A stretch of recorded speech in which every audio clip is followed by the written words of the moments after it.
This, this, this is a story called There Are No Children Here. A young family are living in a very rough neighbourhood where there's constant gang fights. Ellen is a single mum of 8, Michael aged 14, Charlie aged 13, Mary and Laura aged 11, Carrie aged 9, Megan aged 7, Holly aged 5 and Isaac aged 3. They all live with Helen's parents, Josie and Brian. All the kids are doing well in school and little Isaac is doing really well in nursery. One day Helen gets a phone call saying that her eldest child, Michael, hasn't been going to school, and when he does go to school he does nothing but be abusive to the staff and cause trouble with the other kids.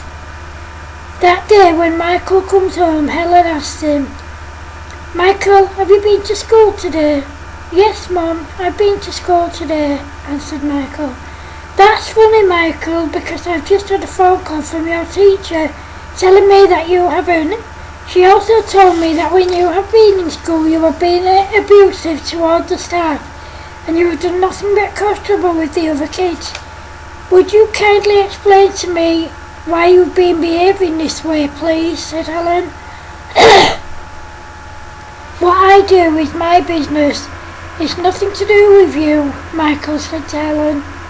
"Michael, you are my son, and you are only 14. Michael, you are my son and you are only 14 years old. What you do is my business. Now I want you to go up to your room and stay there. You are grounded for a week," said Helen. Michael pushed his mum and knocked her off her feet, making her fall backwards and bang her head. He said to her, "Don't tell me what to do, I'll do as I please." He then stormed out of the house and slammed the door. Helen didn't see him for 2 days after that and she was desperately worried. So worried that she called the police and reported him missing. Helen knew in her heart that Michael was involved in a gang, but there was nothing she could do. When Michael did come home, he was abusive towards Helen again. Both Michael and Charlie had always been exceptionally close. Now Michael was very abusive and aggressive towards Charlie. That day when Michael came home, Helen asked him, "Where the hell have you been, Michael? I've been going out of my head with worry." "It's none of your business, Mum," Michael said to Helen. "It is my business, Michael. Let me ask you something. Are you involved with gangs?" Michael didn't answer, he just smiled. "I'll ask you again, Michael. Are you involved with gangs?" "Yes, and there's nothing you can do about it," said Michael, storming out and slamming the door. "Michael, get back here, I'm not finished with you yet," Helen shouted after him. This time Michael didn't come back for a whole week. This time the police picked him up and brought him home. Him and his gang had been fighting with another gang. Luckily no one was badly hurt because the police were on the scene within minutes. "Michael, what were you thinking? You could have been seriously hurt or worse, killed," said Helen. "Get over yourself, Mum. I'll do as I please," Michael said to Helen. Michael then went upstairs to have a bath. While she was in the bath, Helen locked the doors and put padlocks on and nailed the windows shut. She just didn't know what else to do to keep him safe from harm. When Michael came downstairs, he headed for the door to go out, but of course he couldn't. He then headed for the back door, but he couldn't get out. Michael then noticed that all the windows were nailed down. He went absolutely crazy. He was swearing and smashing things up. With the help of Charlie and her dad, Helen managed to get him into his room and lock him in. Helen broke down and cried because she just didn't know what else to do. Thankfully, Michael calmed down and he stayed in his room until the next day. When he got up the next day, Helen told him, From now on I'm taking you to school and you are not allowed to leave this house without me with you. Is that clear, Michael? I told you, Mum. I'll do as I please, said Michael. Then Charlie opened the door to go to school and Michael pushed him out of the door, and then he ran off and didn't come home until the next day. When he did come home, Helen told him, if you leave this house again, Michael, you won't be coming back. I mean it, Michael. You are my son and I love you, but I don't know what to do with you anymore. I don't know how to help you or to make you understand that you are playing a very dangerous game by being involved with this gang you're involved with. Michael stormed off out. However, a few days later there was a massive fight between two gangs, and one of the gangs was Michael's.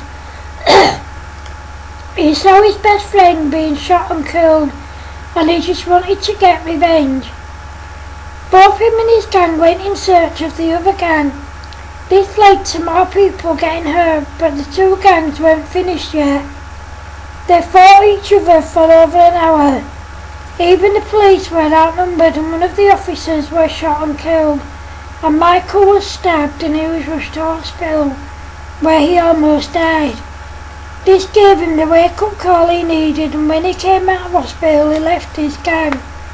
However, they weren't having it.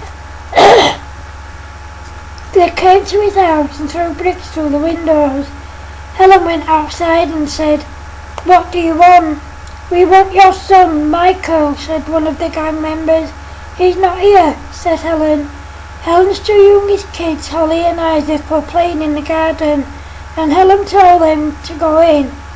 However, two of the gang members grabbed them. "If you want these two kids to live, then give us Michael," said one of the gang members. "I told you, he's not here," Helen told the gang member. Thankfully, one of the neighbours had seen what was going on and called the police. As soon as the gang heard the sirens, they let Holly and Isaac go and ran off. A few days later they came back. "Give us Michael or all your kids are going to get hurt," said one of the gang members. "There are no children here," said Helen. "You're lying," said the gang member. "I'm not lying, there are no children here," said Helen. "Last chance. Either give us Michael or we hurt your other kids," said the gang member. "There are no children here. Now please go away and leave us alone," said Helen. Thankfully the neighbour who called the police before called them again. This time they arrived without sirens and they parked their cars around the corner. Once they got the whole house surrounded, one of the officers came up behind the gang member and told him to drop his gun, get to his knees and to put his arms in the air.